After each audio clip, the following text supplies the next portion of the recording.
mawduuceena maanta waxa uu ku saabsan yahay sida ugu fudud oo aad ku joojin karto caadaysiga siigada. La soco muuqaalka xiga oo aan soo gelin doono berito. Waxa aan uga hadli doonaa dhibaatooyinka ay keento siigada. Marka si ay kuu dhaafin muuqaaladaas, fadlan subscribe saar channelkan, gambaleelkana furo si aad u noqoto qofka ugu horeeya oo daawada muuqaaladeena. Haddaba aan guda galno mawduuceena. Lambarka 1, haddaaban muuqaalada galmada ama sawirada dareenkaada kicin kara. Sababtoo ah haddii aad daawato muuqaalada dareenkaada kicinaya, waxa aad dareemaysaa kacsi, waxa aadna raboonaysaa in aad siigaysato.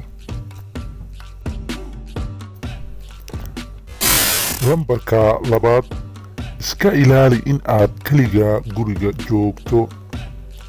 Sababta oo ah haddii aad kaligaa guri cidlo ah aad joogto, waxa aad dareemaysaa kacsi, waana waxyaabaha sababa siigada marka aad kaligaa guriga joogto. Marka iska ilaali in aad kaligaa noqoto. U tag asxaabtaada lana soo sheekayso, laakiin marnaba guriga kaliga had joogin. Lambarka 3, iska ilaali in aad asxaab yeelato oo jecel in ay ka hadlaan galmada. Sababta oo ah haddii aad hadal haysaan baashaalka iyo raaxada galmada, dareenkaada waa uu kacayaa, taasina waxa ay sababaysaa in aad siigaysato.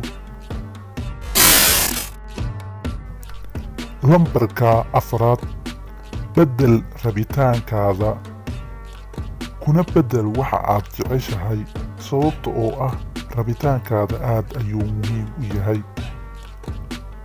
Waxaa isku daydaa in aad samayso waxyaabaha aad jeceshahay oo ku farax geliya marka aad kaligaa tahay, sida in aad game ciyaarto haddii aad wiil tahay, haddii aad gabar tahayna in aad cunno karis iyo waxyaabaha la mida aad isku mashquuliso. Lambarka 5, beddel maankaada, joojina ahmiyadda aad siinayso daawashada muuqaalada galmada. Tani waxa ay muhiim u tahay haddii aadan daawan muuqaalada galmada, in aadan soo xasuusan siigo ayaa yaraanayso. Dareenkaada rabitaanka siigadana ma jiri doono.